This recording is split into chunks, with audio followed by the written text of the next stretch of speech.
ఇదిగో శ్రీశైలం గారు, store keeper తో చెప్పి 2000 మ్యాంగో బాటిల్స్ పాలకొల్లు చిత్తగిరి సుబ్బారావు గారికి లారీలో లోడ్ చేసేయండి. ఆయన 1000 సీసాలే కదండి తెక్కించింది. మిగతా 1000కి క్యాష్ పుచ్చుకున్నాను లేవయ్యా.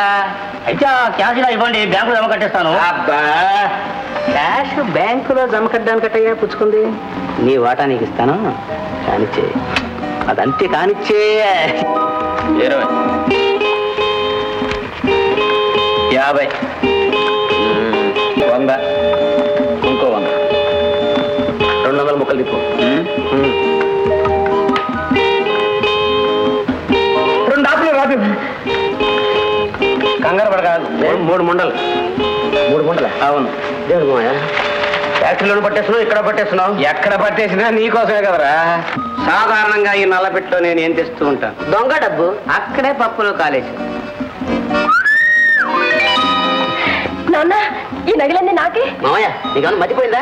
ఈ నగలన్నీ ఇది పెట్టుకుందనుకో గంగిరెద్దులో ఉంటుంది. పెట్టుకోవడానికి కాదురా, దాచుకోవడానికి.